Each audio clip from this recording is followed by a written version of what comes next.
Nobody truly realizes how easy newborn sleep is until you have a toddler. If you have found your way to me, you have a toddler who is really struggling with their sleep and around the age of 18 months old. I am going to teach you all about the 18-month sleep regression, signs of it, symptoms, how to manage it, and how to get over it. Let's get right into it. Hi, my name is Sarah, and as the certified pediatric sleep expert at Your Zen Baby Sleep, I have helped over 500 families one-on-one and thousands of families worldwide from my group coaching programs to get their sleep on track. And toddlers, I love them. They're so fun, and I promise that this is just a stage that we can get you through. If you're not new here, you have watched my other videos on the 4-month and 8-month sleep regression, and you know generally that I don't believe regressions are negative, even though the internet really brings a lot of fear regarding regressions. A regression just means that your child is developing and evolving appropriately and on time, and we need to respond to that by providing either different schedules or different ways that we're offering our child sleep. One of the biggest times that our child's sleep changes is around the 18-month mark. And I'm using 18 months as my title, and I'm using 18 months as the anchor, but you could be seeing signs of this regression 3 months earlier or even 3 months later than the 18-month mark. So if you're in the 15 to 21-month range, we're going to see a big shift in sleep behavior that is totally manageable that I want to help you through. Let's get the logistics done with first. If your child is 18 months and still taking 2 naps a day,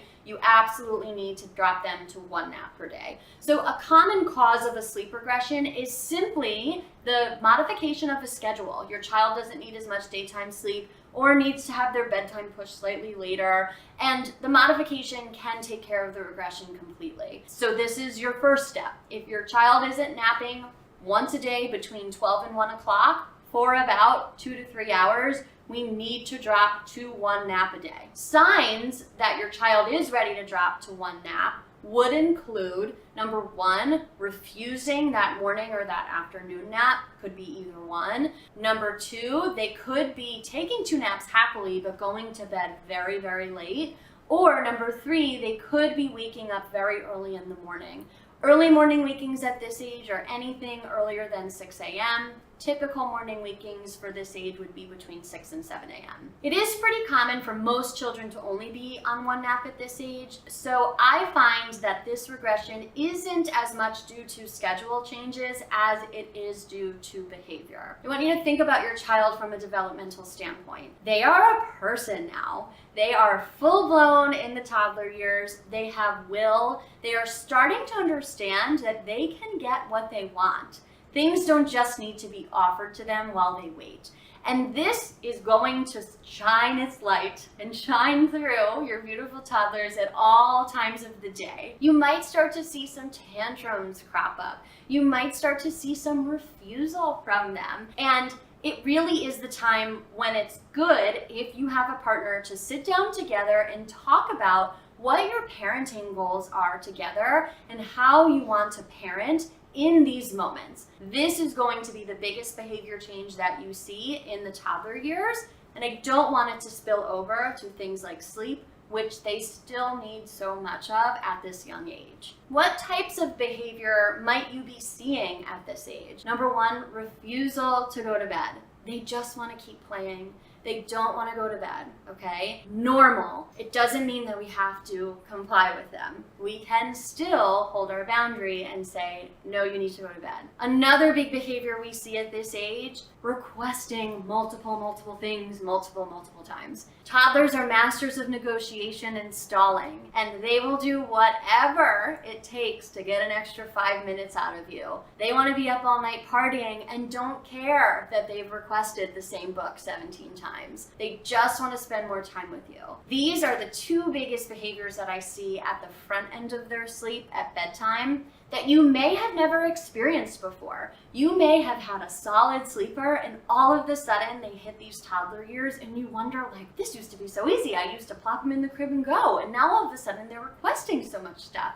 And what do I do about it? This might also start to carry over to your overnight sleep. You may have had a really solid sleeper overnight, not struggling with overnight wakings, and all of a sudden they're up in the middle of the night requesting water, they want a blanket, I need a tissue, where is mommy? And what makes it hard, these night wakings at this age, is that they probably have a good amount of words that they're using. So it's no longer them just crying, they're actually saying mama, dada.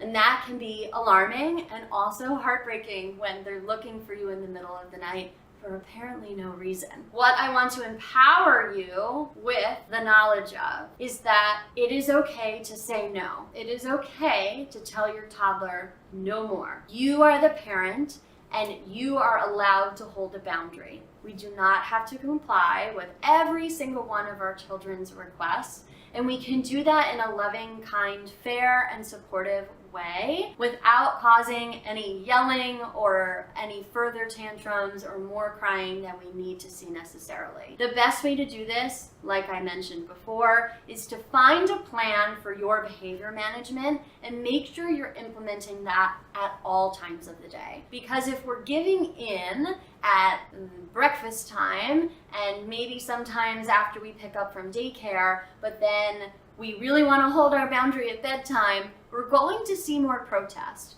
Our children respond when they are taught consistently, and we want to make sure that we're providing them with that consistent teaching environment to know what to expect from their parents when they are pushing our boundaries. This entails really nothing fancy, no crazy extra techniques or strategies. It's just continue what your bedtime routine used to be. If it was read a book and put your baby in the crib, you read a book and you put your baby in the crib. If they ask for one more book and you're okay with one more book, you want to start out at the beginning of the routine setting your expectations. You pick 2 books. When the books are done, we are all done. You maybe have them actually take them out from the bookshelf and we put them back. No more books. It doesn't mean that it's going to stop their request or prevent them from tantruming or crying because we're saying no. It just means that they know what to expect, and they will eventually feel really safe and secure, understanding that the expectation is the same no matter what. Keeping in mind that we are still providing them with that touch time, right? We are providing them with lots of one-on-one